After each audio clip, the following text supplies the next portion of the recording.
1964, quando houve o golpe, o senhor foi taxado de subversivo.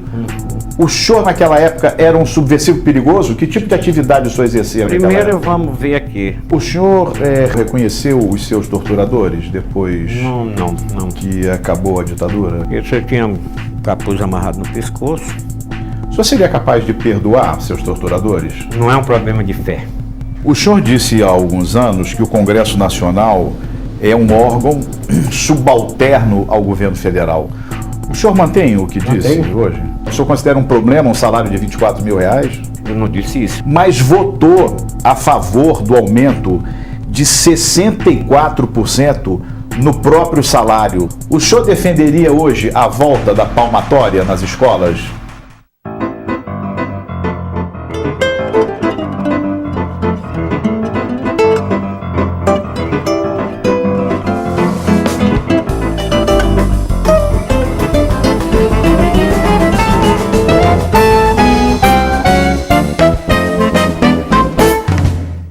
Quem é Chico Lopes? Uma pessoa, como qualquer outro ser humano, preocupado com o povo e o desenvolvimento do meu país. Como é que foi a infância do senhor? Como tanto menino que nasce na periferia de Fortaleza, embora eu tenha nascido em Teresina, e vim para cá, 3 meses nascido, e dei conta de mim, na Senador Alencar, morando numa garagem, entre a Tristão Gonçalves e o Imperador, e a partir dali eu tomei consciência de que o meu mundo era a Senador Alencar entre essas 2 ruas. O tempo foi passando e a minha mãe, que era lavadeira, mudou-se para Braga Torres, e lá eu posso dizer, entre Braga Torres e Pirambu, foi a minha existência durante 30 anos, e um bocado de coisa da minha vida passa exatamente nesse período entre Pirambu e Braga Torres. Sua vida foi muito difícil na infância? O senhor precisou trabalhar quando era criança? Como eram suas relações com seus pais? Esse negócio difícil, a gente diz, os outros vendo pra gente. Você não quer sendo vítima, você vai vendo que a maioria das pessoas tem a sua mesma vida de dificuldade, de trás de emprego, de ir para a escola pública, ter vaga, não ter vaga. As mães, eu fui criado só com mãe, a mãe sempre preocupado da gente ter uma profissão, porque naquela época a universidade, escola não estava no nosso horizonte. Ela aprendeu uma profissão, que um homem que não tivesse uma profissão não era gente. Isso frase da minha mãe. Então eu fui aprender de sapateiro, eu fui vendedor de verdura, eu vendi açúcar pimentel, eu vendi verdura, eu vendi banana, carne. Açúcar pimentel mais doce que mel. Do Moisés Pimentel. Pois bem, tudo isso aconteceu inclusive de ajudar a rodar engenhoca para vender garapa de açúcar, que a gente ganhava R$500 por dia e meio litro de garapa. Então a minha vida foi igual, muitos meninos da Braga Torres e muitos meninos do Pirambu. Durante esse período de infância, quando o senhor trabalhava como vendedor, como o senhor trabalhou como distribuidor de jornal também, o senhor conheceu muito bem a cidade de Fortaleza. Qual é a relação que o senhor estabelece entre aquela Fortaleza dos anos 30, 40 e a cidade de hoje? Bem, a diferença é astronômica. Por exemplo, sentar na calçada, jogar no meio da rua, pegar bochecha em ônibus, correr atrás de bonde, ir para o Otávio Bonfim para pegar o trem, quando vinha do Crato para chegar em Fortaleza, como a gente não pagava, pegava no Otávio Bonfim, e quando chegava no Morro da Santo Inácio, um bocado de menino pulava, um negócio perigoso, para quem estava olhando para a gente era uma sensação. Então, a Fortaleza, que a Praça do Ferreira e a Praça de Alencar era o centro de tudo, hoje ninguém senta mais na calçada, hoje tem uma série de coisas, mas também Fortaleza terminava ali no Muro da Marinha e se passava direto, que o Muro da Marinha não é onde atualmente, onde é hoje a Igreja de São Francisco, e o Pirambu tinha muita gente pobre, mas era um lugar das pessoas que tinham condições de morar e tinham boas casas olhando para o mar, que era um mar tão distante desse que nós estamos vendo. Hoje, onde é o Marina Park, você tem uma ideia, Ali era Santa Terezinha, depois vinha a Rua Santa Luzia, Rua Oscar Serrote, Rua São Pedro, parecia o Caminho do Céu do Juazeiro. Enfim, ainda tinha vários coqueiros e uma beira de praia com jangada, etc. Tal. Então você vê que Fortaleza era bem maior, nesse sentido, geograficamente. Agora, poucas casas, você chegava na Praça do Ferreira, descia a ladeira do Curral, que hoje não existe mais, chegava numa barraca daquela, alugava um calção, tomava banho, voltava, pegava a velha bomba, tomava banho, pegava sua caixinha, vestia sua roupa e voltava para Fortaleza. Então Fortaleza era mais agradável, onde veio aparecer muito depois, o Sargento, que era uma gafieira, onde eu aprendi a dançar, na Rua São Paulo, na esquina com o Senador Pompeu. Só tinha festa de quarta-feira e domingo até 9 horas, 10 horas. Você pagava 20 mil réis, mais 2 de estatística, e só entrava gente de maior. 2 de estatística? O que é 2 de estatística? Ele chamava estatística, não me pergunte isso não, que a gente pagava. Aí, ali 2 horas terminava, não toca mais uma, terminou. Você vinha pela Rua São Paulo, não tinha nenhum problema. Passava, eu morava na Braga Torre, pegava a Carticil, passava a linha da Paz de Mororó e entrava na Braga Torre sem nenhum problema. Ou ia para o cinema, calça curta, pagava meia. Pagava meia. E menino só usava calça comprida depois dos 14 anos e só tinha cabeleira depois dos 17 anos. Ou era primo de galo, no máximo ia cabeleira. Geralmente uma máquina que quando pegava o couro cabeludo a dor aparecia. Então as barbearias eram desse jeito quando não era cortado, barbearia mamãe. Então não tinha dinheiro, era mesmo. Dentro de casa. Então Fortaleza, todo mundo se conhecia praticamente e não tinha essa insegurança que nós temos hoje. O divertimento de sábado olhar a vitrine, no quarteirão sucesso da cidade, que era Barão do Rio Branco. As grandes lojas eram cearense, onde a sapataria era Casa Pio, mas era o velho que abria e fechava. O comércio abria 7h30, fechava 11 horas, abria 1h30, todo mundo ia almoçar em casa, e terminava 5h30. Ao sábado só ia até meio-dia e acabou-se. Então o divertimento da gente era ver vitrine para depois ou o Majestic, ou o Diogo, ou o Samburá, ou o Cine Luz, que era o mais antigo, de frente à estação. Cada bairro tinha o Dioguinho na aldeota, tinha o Joaquim Távora, tinha o seu cinema e assim por diante. Como é que se deu a sua entrada para a política?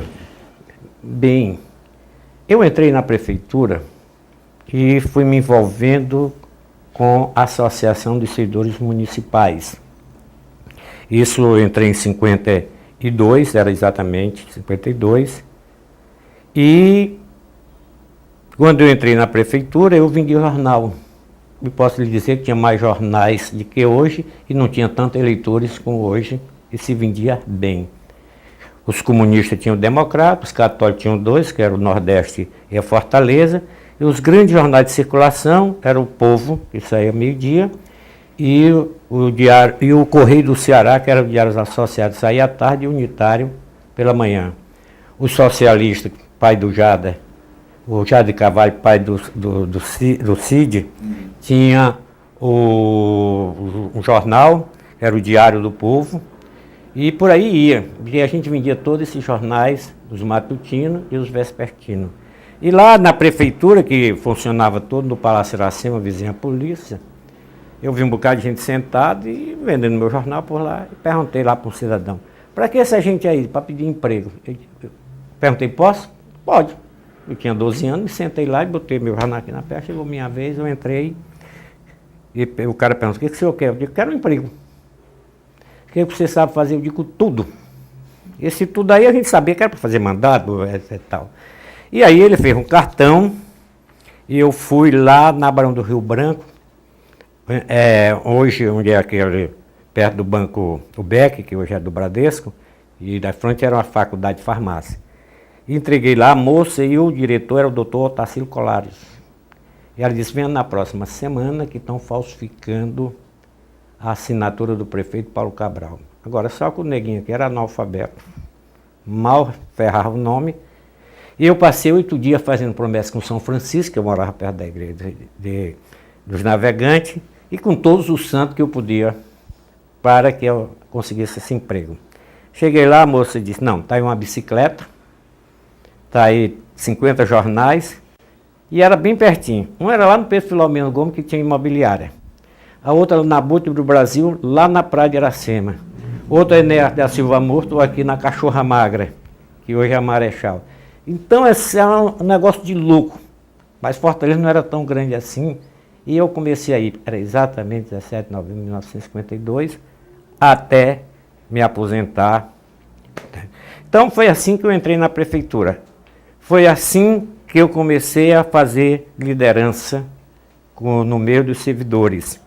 Em 64 veio a ditadura, eu era secretário-geral, e naquela época eu me lembro que se fosse hoje. Nós corremos para modificar um bocado de atas, etc e tal, porque aí tinha o nome de Tarcísio Leitão, tinha o nome de Fiuza Gomes, os discursos mais doidos. Aí nós trocamos o máximo que pudemos para poder ir. Tá, mas vamos recuperar a história de outra maneira. Quer dizer, o senhor entrou para a prefeitura quando tinha 12 anos, começou uma atividade política e disse que era secretário-geral. Mas era secretário-geral de quê? Quer Da dizer, Associação dos Servidores que era uma Municipais. associação de servidores municipais, onde o senhor já fazia política. Não, eu fui entrando e fui sendo escolhido pelos meus colegas para ser secretário da associação. Desde aquele momento, o senhor já se identificava com a esquerda? Não. Eu vim me identificar como esquerda quando eu entrei depois, com 28 anos, na universidade, que conheci o PCdoB. Eu era militante como qualquer outra pessoa do povo, tá entendendo? Ligado à questão do salário e das condições de trabalho da Prefeitura Municipal de Fortaleza. Em 64, durante o golpe, quando se deu o golpe, o senhor estava aonde? Eu estava na Prefeitura. Estava na prefeitura.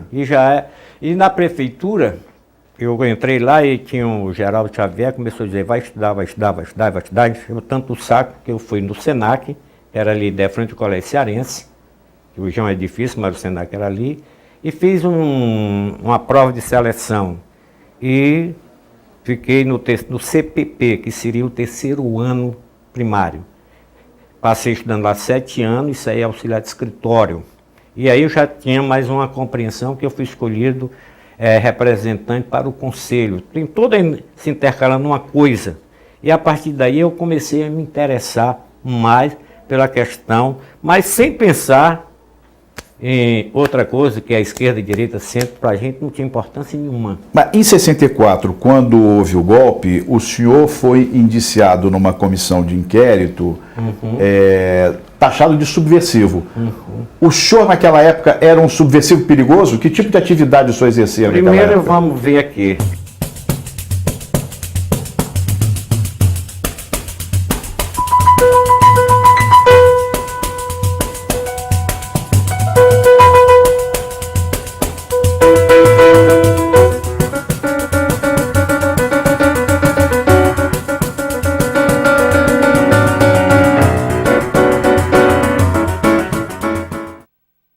Em 64, quando houve o golpe, o senhor foi indiciado numa comissão de inquérito, taxado de subversivo.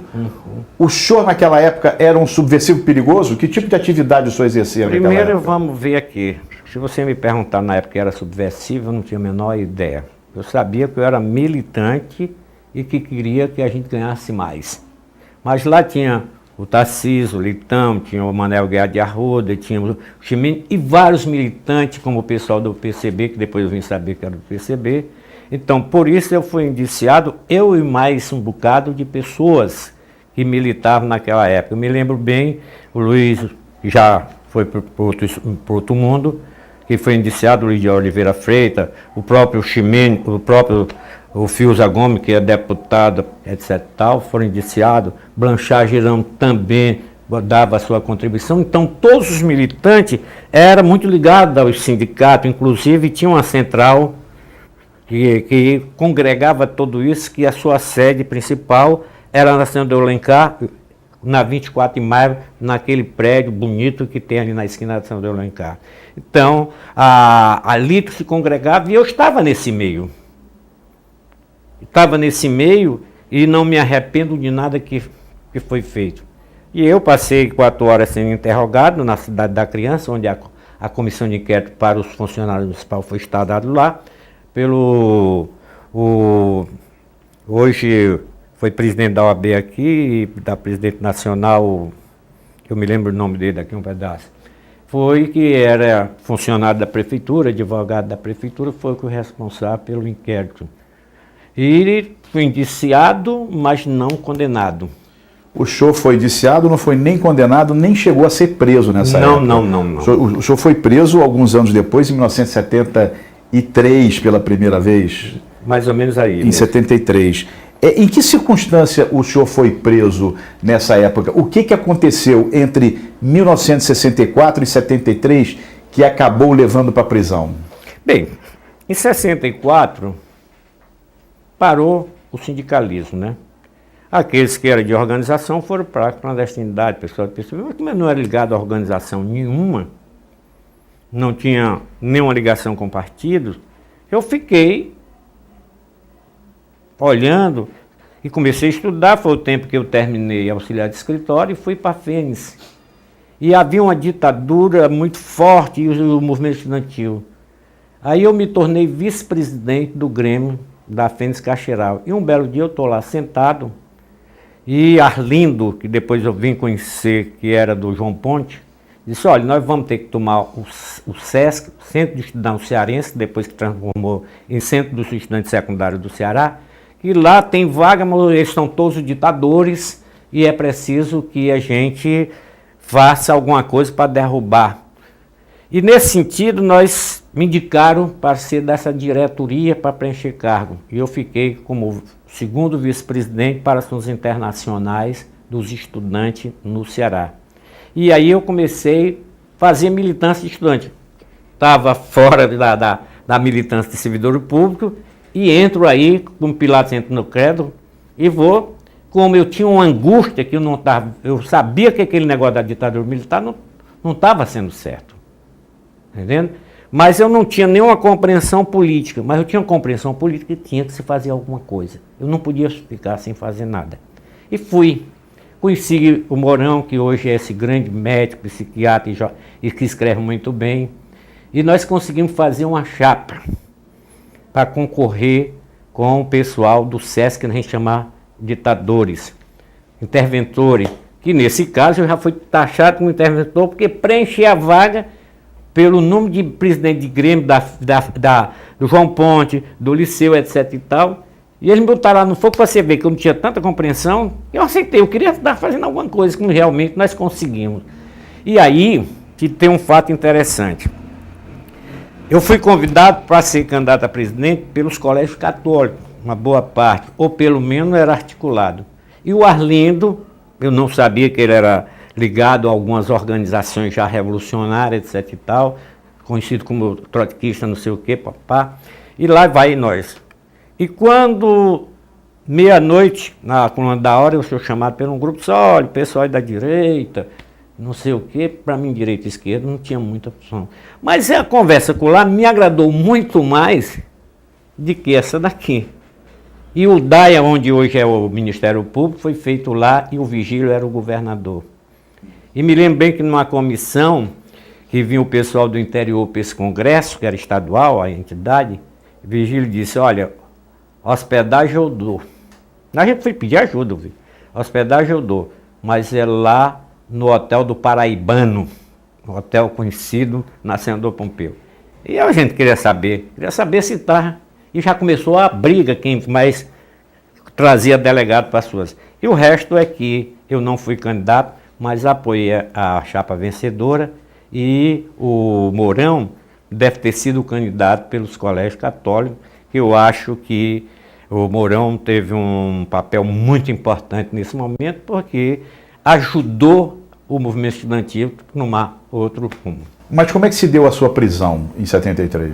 Em 73, aí tem que dizer, quando eu entrei na universidade em 68, eu conheci Eu fiquei numa turma muito grande, de 50 alunos, Nildes Alencar, a tia Helena, e tantos outros, Padre Mirto, Gil Fernandes Sá, e tantos outros. E aí nessas conversas para levar ele, de entrar no PCdoB.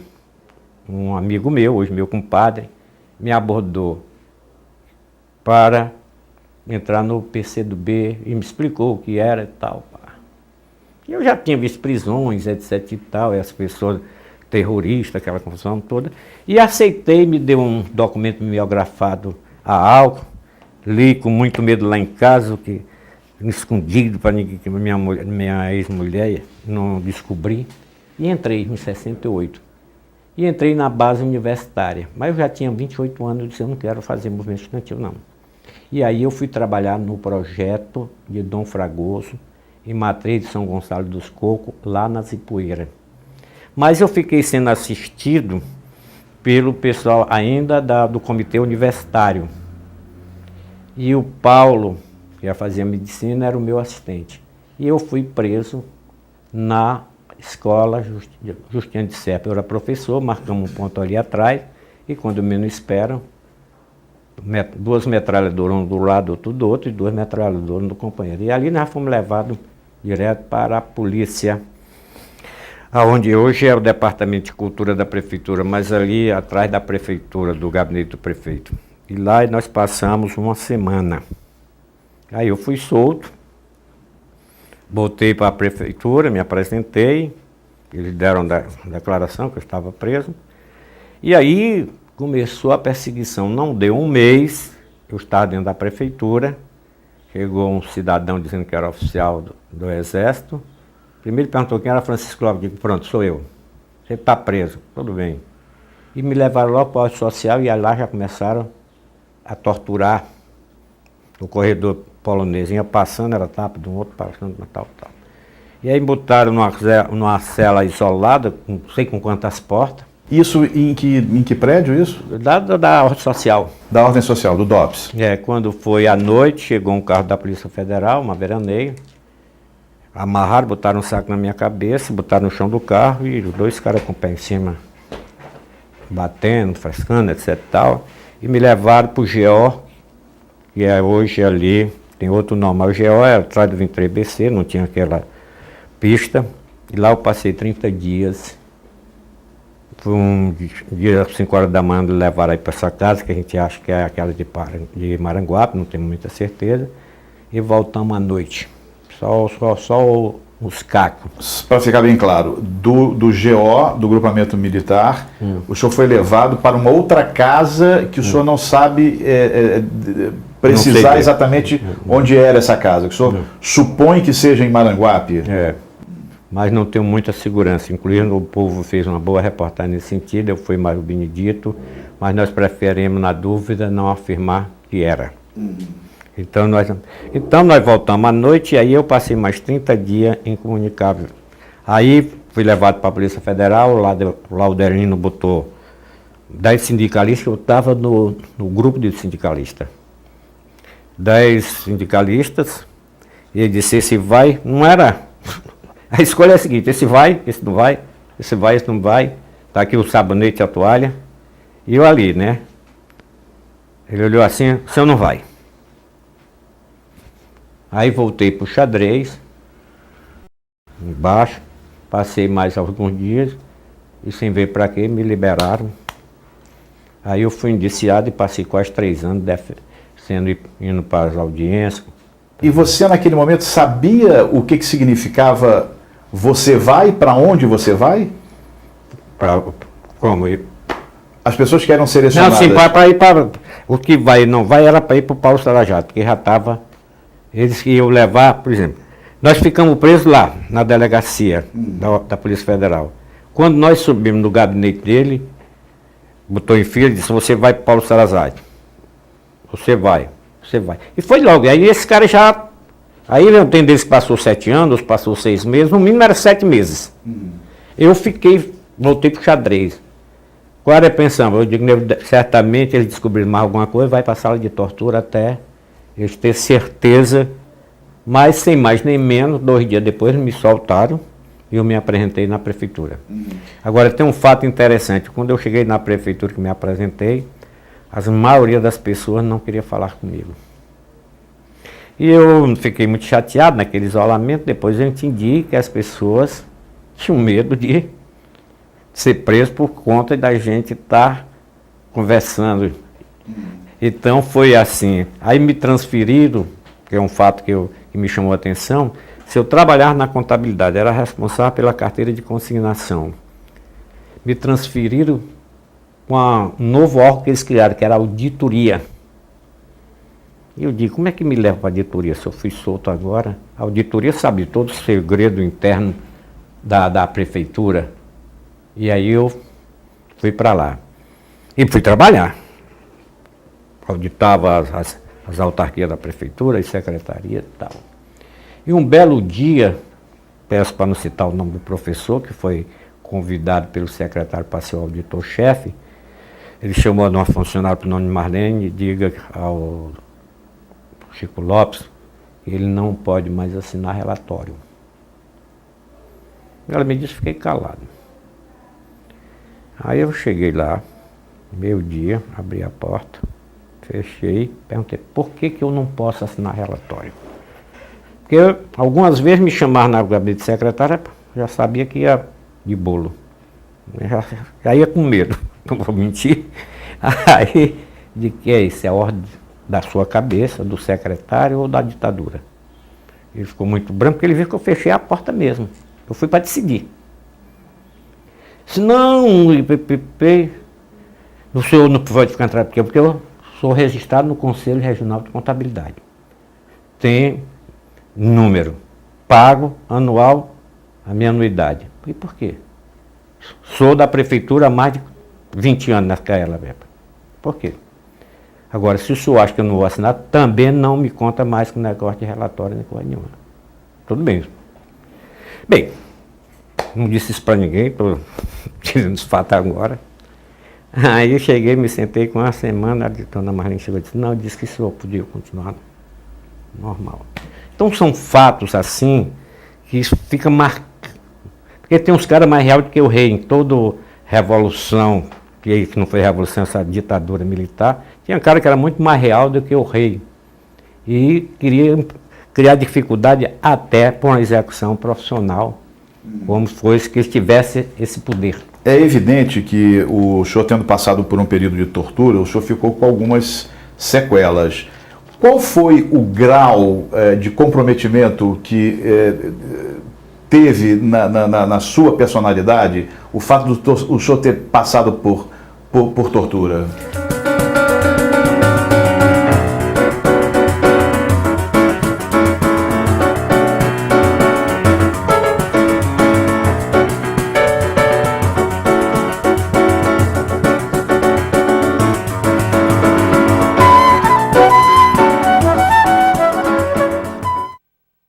É evidente que o senhor, tendo passado por um período de tortura, o senhor ficou com algumas sequelas. Qual foi o grau de comprometimento que teve na sua personalidade o fato do senhor ter passado por tortura? Bem, a primeira coisa, eu passei uns 2 ou 3 anos não podendo ver um carro preto, principalmente veraneio. Eu já pensava, é agora. Aí vem de novo, porque algumas vezes preso que eu fui, foi numa veraneio. Então a veraneio foi um carro que eu passei muito tempo detestando. Uma outra que fica é a gente não andar só. Mas a gente vai superando, porque o outro é o seguinte, primeiro, quando eu estive lá, eu sabia porque estava.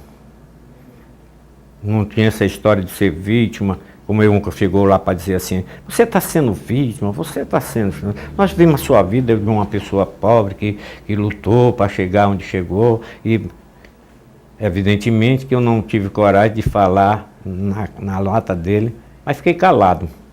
Não concordei, nem fiz nenhuma conciliação, mas fiquei calado. Eles queriam que eu achasse que... Não. E hoje eu tenho a mesma opinião. Não. O senhor reconhece ou reconheceu os seus torturadores depois Não. que acabou a ditadura? Você tinha um capuz amarrado no pescoço e quase nu ou seminu.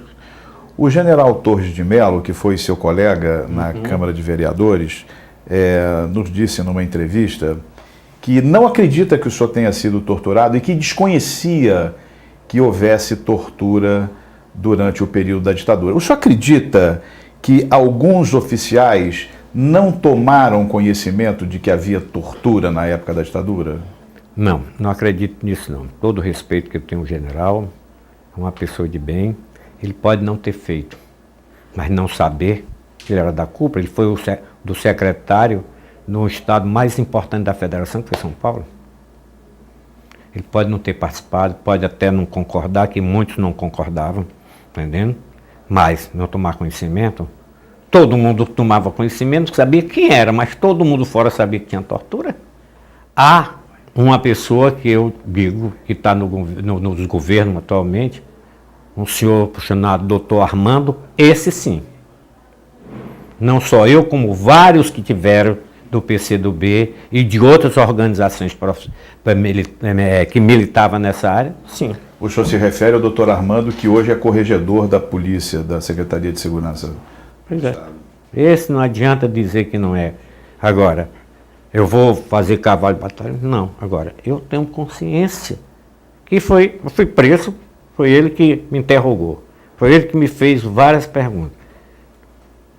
Foi ele que me mandou para o GO. Peraí, gente. Acredita em santo, mas não precisa também acreditar em todo milagre que acontece. O senhor seria capaz de perdoar seus torturadores? Não é um problema de fé. Perdão é fé. Eu gosto do pecado porque tenho perdão. Mas aí é uma questão política e tem que ser tratado politicamente.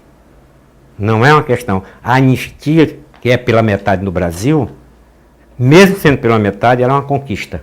Conquista política, dos segmentos sociais organizados do país, como a igreja, como a OAB, como o CBA, que era o Comitê Brasileiro pela Anistia, o Movimento Feminino pela Anistia, que prestou um grande serviço nesse país, com Nilde de Alencar, Maria Luísa, Dona Lourdes, etc. Tanto pessoas ilustres, enquanto a maioria estavam presas, eles estavam aqui fora, não tendo medo da ditadura.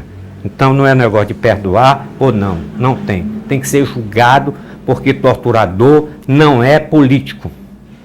É um idiota que tem um desvio, seja ele qualquer, mas não pode ser colocado no termo de político. Não tem. Esse eu não faço concessão, não tem negócio de perdão, embora eu tenho muito respeito pelas pessoas às vezes que me agredem, etc e tal, mas nesse caso, ponto final e não se discute. Nós vamos continuar, que a Dilma tenha coragem de criar a Comissão da Verdade, que o PT também assuma isto, e nós outros, de esquerda ou não, porque a América Latina já tem gente presos, torturadores, etc. Tal. E no Brasil vão morrer tudinho, e a gente não vai conhecer, quando nós sabemos que as torturas mais... Pergunta a algumas mulheres de comunistas, foi o que elas passaram sem ter nada a ver com a coisa. E aí vem com o negócio de perdão, ponto final, não tem perdão.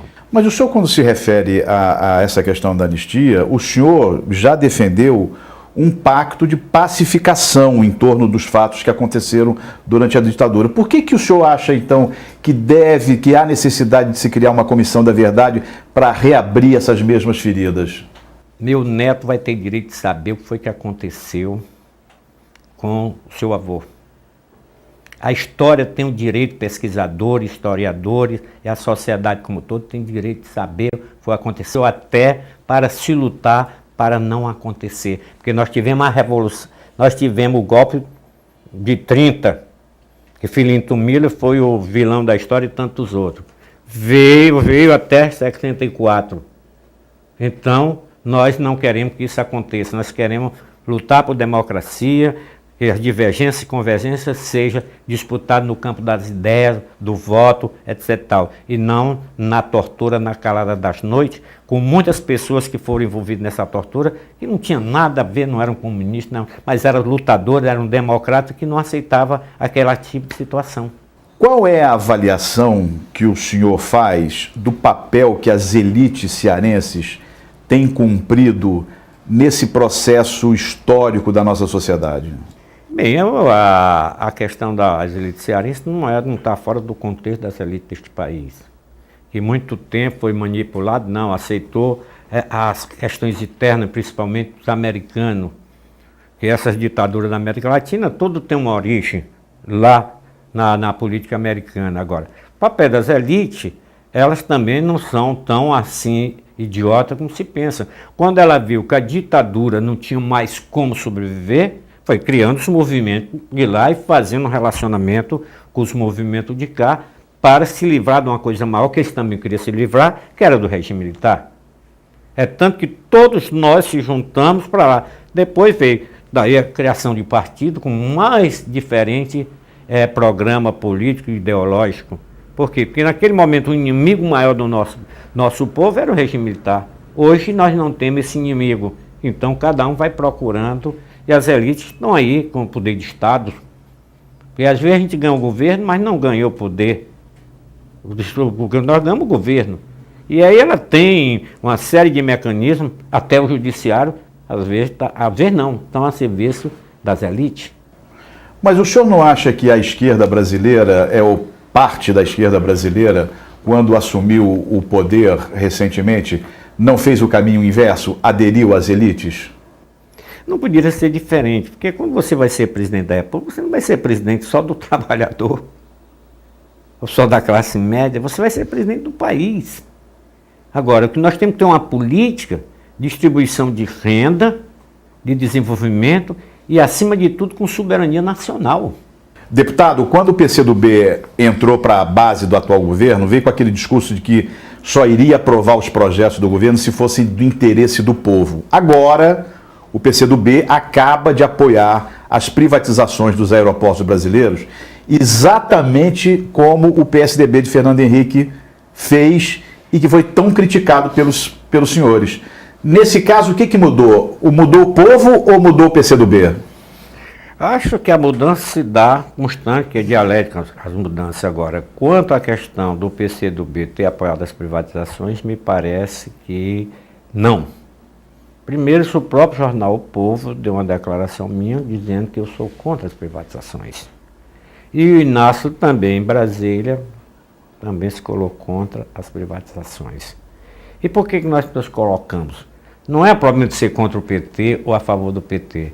É porque nós sabemos que nós não entramos nessa crise mundial porque escapou Banco do Brasil, Caixa Econômica, BNDES.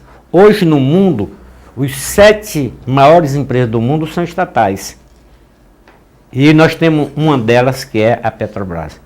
Então está provado que o Estado não pode se furtar de ter certas estruturas. Evidentemente, se eles queriam fazer o aeroporto público e privado, por que não faz aqui no Amazonas? Por que não faz no Ceará, lá no Sobral, que nós precisamos? Por que vão fazer no miolo? Um outro aspecto que eu chamo a atenção é que o próprio Manteiga, nessa semana, disse que estava arrependido já de ter privatizado. E o PSDB foi em cima dele lá na Câmara criticá-lo. Se ele fez uma coisa tão boa, o problema é o seguinte, é que essa parte que foi privatizada, os 51%, não sei, mas eu posso arriscar, que vai pagar esse financiamento vai ser o BNDES de novo. Então, se o governo tem necessidade de caixa, como é que ele dá dinheiro para os outros comprar a parte pública e pagar ano-luz? Então, não vejo necessidade. E, por último, nessa pergunta, eu sempre me pergunto, será que o cara da empresa privada sabe administrar e eu da empresa pública não sei administrar? Meus conhecimentos técnicos que eu aprendi na faculdade É diferente quando eu vou para a empresa privada. Não, é uma questão política. Por que esse interesse de privatizar? Nós não estamos em crise. Porque quando fizeram isso, era em nome do Estado mínimo e tinha uma posição política e ideológica no mundo todo. Mas agora está sendo provado que estão voltando a querer estatizar, como é o caso da Previdência no Chile, como é o caso da Previdência na Argentina. Por quê? Porque não deu certo. Portanto, a sua pergunta é importante para a gente esclarecer isto. E eu não vi nenhuma nota oficial ou então obrigando a gente a defender isso. O senhor disse há alguns anos que o Congresso Nacional é um órgão subalterno ao governo federal. O senhor mantém o que disse hoje?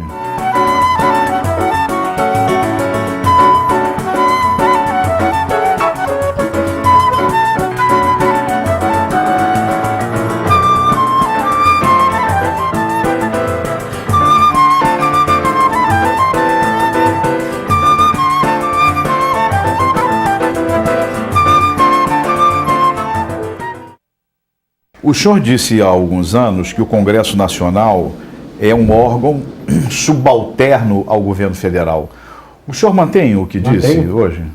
Porque, vamos pegar um exemplo mais de casa. As câmaras municipais têm alguma autonomia para prefeito? A Assembleia Legislativa tem alguma autonomia para os governadores? Lá é a mesma coisa. Só que há pessoas que têm dignidade de votar independente em determinadas matérias, mas há outros que só votam, mas vai lá primeiro cobrar a conta. Eu quero as minhas emendas empenhadas. Eu quero o cargo lá de inspetor de quarteirão lá da cachorra magra. E isso é ruim para a democracia. Isso é ruim tanto para o poder executivo como para o poder legislativo. Se você fizer o análise do Congresso Nacional, não tem uma pauta para o trabalho. Só tem pauta para o capital. Então, reafirma agora. Com isso eu estou falando mal do Congresso? Não. O Congresso tem uma importância muito grande no país. Agora, a forma de eleição que se chega lá, que é outra discussão que você não me perguntou. Qual é a avaliação que o senhor faz da Justiça Eleitoral que permitiu que parlamentares com ficha suja voltassem daquela forma ao Congresso? Primeiro, eu acho que essa forma de justiça eleitoral me parece que não tem em toda parte. Só não parece que tem. Tem comitê, tal, terminou a eleição, se resolve. E acho que tem pessoas de bem na justiça, seja ela qualquer, mas eles vão julgar um processo quando já está perto de terminar o mandato da cidadão. E o que você está dizendo, qualquer pessoa que tem bom senso não concorda com isso. Mas eles são independentes. De que eu não sei. Não sei qual é a independência dele, mas eles dizem que são independentes. Então não tem nada que eu possa dizer além do que o povo está pensando. Não pode continuar esse tipo de comportamento. Você é eleito democraticamente, outro foi para os caminhos não democráticos e termina ficando lá e o outro volta para casa. O senhor acha que existem deputados golpistas no Congresso? Não. Nesse momento, o DEM, o PSDB, que a gente chama mais a oposição mais cerrada, mas não, toda a discussão é dentro do... Tem o pessoal, alguns militares lá que ainda tem saudade da ditadura, mas ele é uma estrela que não tem importância nenhuma. Ele vive falando mal dos comunistas, e é bom para ele me lembrar que sou comunista, que a gente esquece que é comunista. Por que o governo consegue aprovar no Congresso isenção fiscal para a indústria automobilística e não consegue aprovar recursos para a saúde e para a educação? Correlação de força. É uma decisão política. Os que estão lá a serviço das indústrias estão pagando a conta da ajuda. Quem pró do meu pirão, também pró do meu cinturão. O cara vai investir em você para ser deputado, para quando ele precisar de você. Por exemplo, eu fui chamado por algumas pessoas aqui para votar contra as 40 horas. Eu digo, olha, vocês me peçam tudo. Mas eu não vou fazer isso, vocês me conhecem, sou uma pessoa que não ando com duas conversas. Eu sou a favor das 40 horas e vou votar, não para fazer uma afronta a vocês, mas porque há a necessidade das 40 horas para gerar mais emprego para as pessoas. Quem foi que procurou o senhor para votar contra as 40 horas? É melhor eu ter esquecido. Porque eles, como empresário, têm direito de me procurar. Eu não sou deputado só do trabalhador. Eu sou deputado do estado do Ceará e do país. Agora, eu queria reservar o direito de dizer que não foi empresário A ou B ou C, porque eu não estou sendo ético. Aquele tem direito, assim como o trabalhador veio me pedir para votar, eles têm direito, porque eles também são pessoas importantes no país. O senhor é um defensor dos trabalhadores no Congresso Nacional, o senhor já continua sendo um combatente contra os aumentos dos salários absurdos do Poder Judiciário, contra os salários de desembargadores, de juízes que chegam a receber 30, 40 mil reais por mês, mas votou a favor do aumento de 64% no próprio salário, no salário do deputado, quando o aumento do salário mínimo, deputado, foi de apenas 6%. O senhor não acha que existe alguma coisa em desacordo entre o seu discurso e a sua prática? Não, do meu discurso e a prática não. Há um desacordo do sistema salarial brasileiro. Porque só tem o método do país capitalista de distribuir renda através de salário. Agora, qual é o problema do deputado? Primeiro, eu não posso encarar isso como um emprego. De 4 anos tem um vestibular. Passa ou não. Segundo, o judiciário, que é um poder independente, ganhava quase 2/3 a mais dos deputados. E uma decisão política de todos os deputados, que eu assumo que também foi partidário, passamos ao mesmo patamar deles. Daqui para frente o aumento é de 3%, 6%, 10%, não tem mais essa diferença astronômica, eu concordo com você, porque quem paga a conta somos todos nós. Agora, para quem não sabe, 24 mil, nós pagamos 27,2% logo de imposto de renda. Mas isso todo trabalhador paga. Eu vou chegar lá para ver. Quem quer se aposentar paga mais 11%, não, 11% de previdência, independente que queira ou não queira se aposentar. Eu tenho 30% para o partido. Soma tudo isso e vê. Agora, nós não temos duas famílias. Mas, deputado, primeiro que os impostos a que o senhor se refere, todo trabalhador paga. E ninguém tem culpa que o senhor dê 30% do seu salário para o partido. Sim, afinal de contas, o senhor diz que é um problema, o senhor considera um problema um salário de 24 mil reais? Uhum. Eu não disse isso. Eu estou lhe dizendo que o sistema salarial no Brasil, se você fizer uma pesquisa de salário na Inglaterra, não tem salário mais alto do mais baixo para o maior de 14 vezes. Aqui tem executivo da empresa que ganha 100 mil reais e a maioria ganha salário mínimo. Eu estou querendo falar da política salarial do Brasil, que tem que ser modificado, e estou dizendo como é feito, porque de uma hora para outra fala que é 24 mil reais e o cara recebe todos os 24 mil reais. Os impostos, você tem razão, inclusive vamos discutir uma reforma tributária. Uma pessoa ganhar R$ 1.500 para pagar imposto de renda, isso é um descalabro. Que é R$ 1.500 de um salário para uma pessoa. Então um professor como eu, que tem quase 50 anos, com especialização, agora com aumento e tudo dessa confusão, me dá 2.800 qualquer coisa, eu estou pagando imposto de renda de um salário desse. Então concordo com sua crítica, não para lhe agradar, mas porque eu acho justo que o sistema salarial do Brasil é horrível mesmo. Deputado, o senhor disse certa vez que depois que acabaram com a palmatória, a educação no Brasil só piorou. O senhor defenderia hoje a volta da palmatória nas escolas? Primeiro, a palmatória era uma coisa normal. Agora, a autoridade do professor desapareceu também. E hoje, mesmo assim, a gente continua sendo autoritário. Eu fiz uma avaliação dentro de um contexto que coloquei a palmatória. Mas também eu não sou a favor, porque é tão marcante que eu ainda me lembro da dona Nedina, que me deu os primeiros bolos numa mão e ainda botava a outra.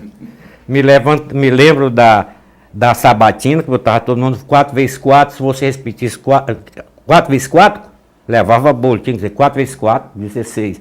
Então eu não sou a favor disso. Agora, não dá para aluno entrar e me chamar de cara. Não dá para o cara chegar dentro da universidade de short e chinela e não entra. Peraí, nem tanta terra, nem tanta ao mar.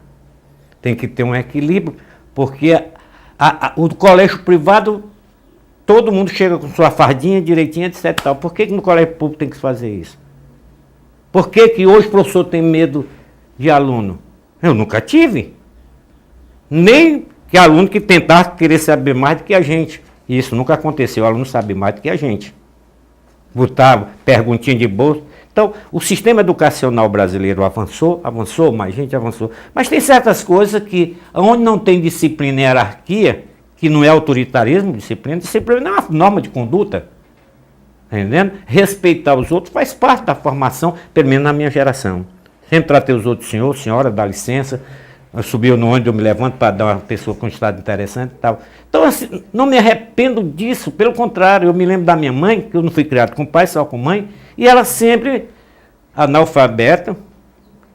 Mas agora você chega na escola, o cara com faca, etc e tal, qual é, cara? Como é que é? E fica por isso mesmo. Então, eu acho que o sistema melhorou mais gente na escola, mais isso, mais aquilo. A qualidade, eu tenho lá meus questionamentos.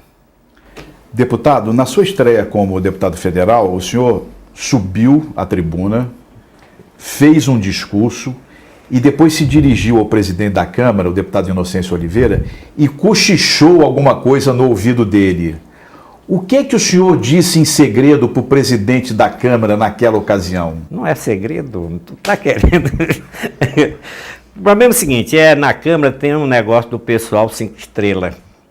E para mim, né, eu não sou nem uma estrela, nem 5. Sou deputado igual aos outros e mereço respeitar os outros e ter o mesmo respeito. E na tribuna ele foi cortando, que a gente tem direito de 5 minutos, eu olhei, já 5 minutos mais rápido que esse. Eu que falo ligeiro. Aí eu cheguei no ouvido dele e disse, olha, eu posso não ser 5 estrelas, mas sou quenga velha. Fui vereador, deputado estadual, então não me trate mais dessa maneira, tá bem? O cara quer fazer a gente de otário, só porque é a primeira vez, é a primeira vez lá. Mas antes a gente já tinha, e a melhor escola é vereador. Ô bicho danado para aprender coisa. E qual foi a reação do presidente quando o senhor disse isso para ele? Eu não esperava, depois se tornou meu amigo. Deputado, a esquerda brasileira tem uma dificuldade histórica em vencer eleições no Brasil por causa de desavenças internas entre os partidos. O senhor acha que a esquerda brasileira sofre de uma doença chamada autodestruição? Não é o seguinte, esquerda, a hora isso você sabe, que é mais ou menos aqui, a direita pensa de um jeito, a esquerda pensa do outro. Mas não há unidade. Nós somos comunistas. Os demais partidos não falam nem socialismo mais. Isso quer dizer que os conceitos dele numa série de coisas da política são diferentes da gente. Agora, como nós não podemos se isolar, nós concordamos às vezes, marchamos juntos, etc. Tal, mas não temos nenhum interesse de negar o que nós somos. E a esquerda, por exemplo, eu acho que o PT cresceu com essa dinâmica dele, da disputa interna, de grupo, etc. e tal, foi positivo. Agora, eu não sei se dentro do PCdoB, que nós temos o centralismo democrático, da discussão, minoria se submete à maioria sem mudar de opinião. Porque nem sempre eu perder, a minha opinião está errada. O tempo vai mostrando que eu estava certo. E se muda, se modifica, etc. e tal. É tanto que às vezes as pessoas não entendem, mas fulano, hoje eu tive essa provocação, que o prefeito fulano de tal, isso e aquilo outro, do jeito que ele entrou, ele vai sair. Porque nós vamos discutir, etc e tal, mostrar. Agora, nós não fazemos propaganda de prefeito ou qualquer vereador que sabe do nosso partido, não vamos lá para a imprensa, não fazemos isso. Não fazemos isso. Agora, nós temos disciplina e centralismo democrático. Qual é o simbolismo que tem para o senhor, um comunista, comemorar o seu aniversário na sede do Clube Náutico, símbolo da burguesia cearense, onde o senhor não entrava na infância por ser preto e pobre? Eu morava na Braga Torre. Eu não consegui comprar uma ação do Quixadás. Na época eu era já funcionário, de certo modo, de patente na prefeitura, né? Já era contador. Mas eu explico. Primeiro, a bondade dos companheiros do PCdoB, das pessoas que são amigos da gente e que me proporcionaram uma festa com muita emoção, que foi o meu 70 anos no Náutico. Se o Náutico tinha preconceito comigo, mas eu nunca tive com o Náutico. Deputado, uma jornalista disse a seu respeito que se o senhor não fosse comunista, o senhor poderia ser papa. O senhor acha que tem vocação para santo? Não. Minha vocação é para Lopes da Silva. Não tem como eu ser santo. Minha família é Silva e Orlando. Agora, a pergunta da jornalista é o seguinte. Primeiro, nós não temos preconceito com religião nenhuma. No PCdoB, nós não pedimos atestado de materialista, porque tem materialista que não é comunista e tem materialista comunista, mas tem no PCdoB católico não tão praticante como a maioria das pessoas, não me considero e muitos colegas nossos nos consideramos católicos. Agora, podemos não ser militantes e ter uma impressão que a decisão no mundo é política, mas a religião tem uma importância muito grande para a formação das pessoas.